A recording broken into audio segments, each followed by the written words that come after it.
बंधू आणि भगिनींनो नमस्कार. आज देशामध्ये सर्वत्र जनगणनेला सुरुवात झालेली आहे आणि जनगणना ही अतिशय महत्वाची प्रक्रिया आहे. आणि आपणास विनंती आहे, आज महाराष्ट्रात सुद्धा देशाप्रमाणे महाराष्ट्रात सुद्धा आपल्याकडे जनगणनेला सुरुवात झालेली आहे. नवीन तंत्रज्ञानाचा फायदा एवढाच आहे की आपल्याला स्वगणना, सेल्फ इन्युमरेशन ज्याला म्हणू, हे सुद्धा आपल्याला संगणकावर बसून स्वतःची माहिती पूर्ण देता येईल, ज्यामुळे आपल्याला स्वगणना म्हणजे सेल्फ इन्युमरेशनचं काम अतिशय सोपं होणार आहे.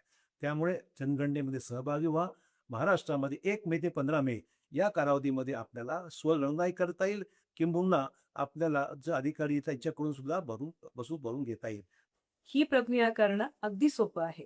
स्वगणण्यासाठी se.census.gov.in हा पोर्टल तयार करण्यात आला आहे.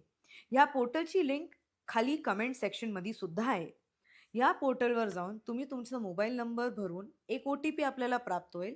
ते OTP भरल्यानंतर आपलं फॉर्म लॉग इन होऊन जाईल. 30 असे विविध प्रश्न आहेत, ते प्रश्नावळी आपण भरून घ्यावे आणि ह्या फॉर्मला शेवट जेव्हा आपण सबमिट करतो, ते सबमिट केल्यानंतर आपल्याला एक रेफरन्स कोड प्राप्त होतो. तो रेफरन्स कोड आपण जपून ठेवावे आणि जेव्हा आपल्याला जनगणनाचे कर्मचारी आपल्या घरी येतील, तेव्हा हा रेफरन्स कोड आपण त्यांना देऊन आपली जनगणना हा प्रोसेस कंप्लीट करून घ्यावं. हे आपण मोबाईलवर, कम्प्युटरवर, लॅपटॉपवर कसंही भरू शकतो.